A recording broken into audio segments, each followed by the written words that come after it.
Hello, my name is Sammie Weiss, and today I'm going to be teaching you about punctuation in preparation for the ACT.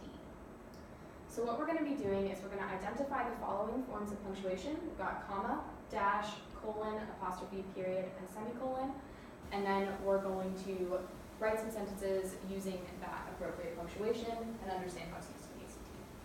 So what does punctuation do?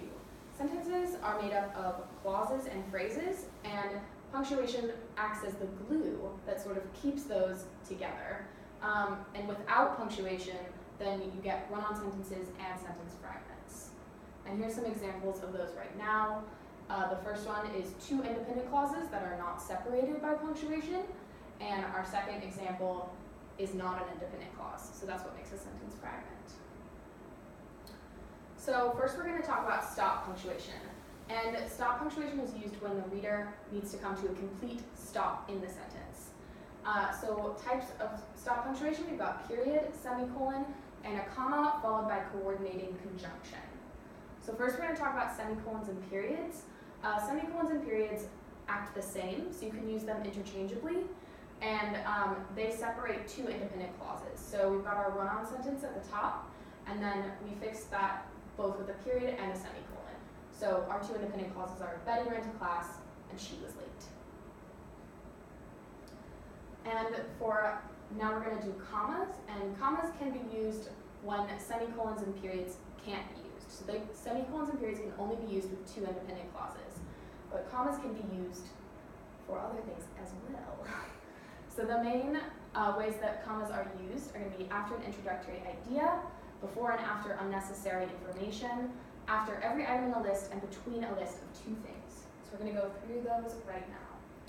So first we've got after an introductory idea, which introduces the content of the sentence. So here we've got, although Betty was late for class, she got there before her professor. So the comma separates the introductory information, which is although Betty was late for class, from the independent clause.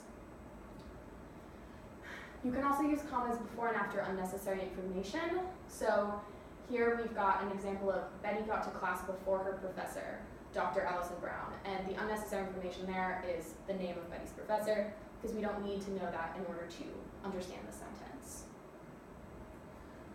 Commas can also be used after every item in a list, and they are necessary to separate those items if you have a list of more than 3 items.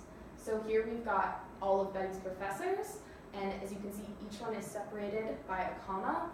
And then we've also got that and there, so you need the and at the end of the list. So between the second to last item on the list and the last item, you always put that and there. And then we've also got commas used between a list of 2 things. So this one is especially careful to look out for because they might try and trip you up on this. So most of the time, if you have a list of 2 things, they're going to use the word and. So like Betty loved her professor because she was a smart and capable teacher. But it's also acceptable to use a comma there between those 2 things, and they're usually adjectives. So Betty loved her professor because she was a smart, capable teacher.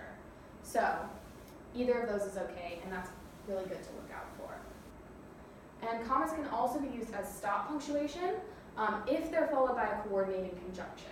So we've got our list of coordinating conjunctions there, and you can remember that by the acronym of fanboys. So that's something that you should definitely make sure to write down. And our example here is Betty was late to class, so she emailed her professor that night and explained why she was late. So there is our fanboys coordinating conjunction. Now we're going to talk about colons and dashes. The rules for both of those are the same, so you can use them interchangeably as well. And the part of the sentence before needs to be an independent clause, and the part of the sentence after should be a list, example, or explanation. Here we've got some examples. We've got Betty's list of her professors again. And as you can see, we've got a colon in the top one and a dash in the second one. And lastly, we have apostrophes. And apostrophes have 2 uses. They can be used to show possession or for contractions. So the first one, we've got Betty's professor. And so the possession there is that the professor is Betty's. And then the second one, we've got let's get together for dinner soon. And so that one is a contraction for let us. Questions?